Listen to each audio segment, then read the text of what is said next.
ವಿಧಾನಸೌಧದಲ್ಲಿ ನಡೆದಂಥ ಅತ್ಯಾಚಾರ ಪ್ರಕರಣವನ್ನು ವಿಧಾನಸೌಧದ ಮಹಡಿಯಲ್ಲಿ ಮಂತ್ರಿ ಮಹಡಿಯಲ್ಲಿ ನಿಮ್ಮನ್ನು ಮೋಜು ಮಸ್ತಿಗೆ ಬಳಸಿದಂಥದ್ದು ಭಾರತೀಯ ಜನತಾ ಪಕ್ಷದವರ ಕಣ್ಣಿಗೆ ಆ ನಾಯಕರುಗಳಿಗೆ ಕಾಣಲಿಲ್ವಾ?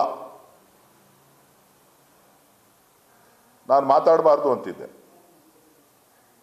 ಖಂಡಿತ ಈ ವಿಚಾರಗಳನ್ನು ನಾನು ಯಾವುದನ್ನು ಕೂಡ ಮಾತಾಡಬಾರ್ದು ಅಂತಿದ್ದೆ. ನನ್ನನ್ನು ಕರೆದು ಮಾತಾಡಲಿಕ್ಕೆ ಉತ್ತೇಜನವನ್ನು ಈ ಶಾಸಕರು ಕೊಟ್ಟಿದ್ದಾರೆ.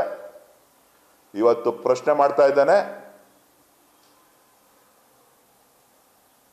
ನೀವೇನು ಆರೋಪಗಳನ್ನು ಮಾಡ್ತಾ ಇದ್ದೀರಿ, ನೀವಲ್ಲ ಓಟ್ ಹಾಕಿ ಗೆಲ್ಲಿಸ್ಬೇಕಾದವರು, ಜನ ಓಟ್ ಹಾಕಿ ಗೆಲ್ಲಿಸ್ಬೇಕಾಗಿರೋದು.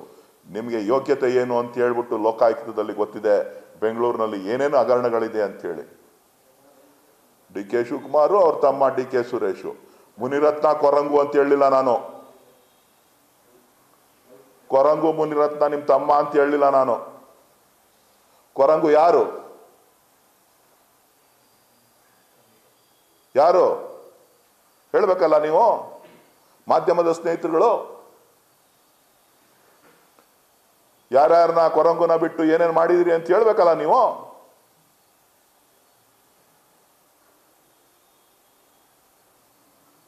ಏನ್ ಮಾತೆತ್ತಿದ್ರೆ D K Shivakumar, D K Suresh.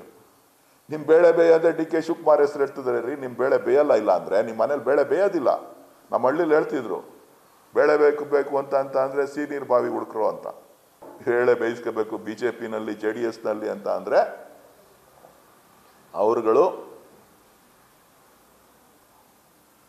D K Shivakumar ಅವ್ರನ್ನ ನೆನೆಸ್ಕೊಂಡ್ರೇನೆ ಅವ್ರಿಗೆ ಬೇಳೆ ಬೇಯೋದು. ಡಿ ಕೆ ಸುರೇಶ್ನ ನೆನೆಸ್ಕೊಂಡ್ರೇನೆ ಅವ್ರಿಗೆ ಬೇಳೆ ಬೇಯೋದು.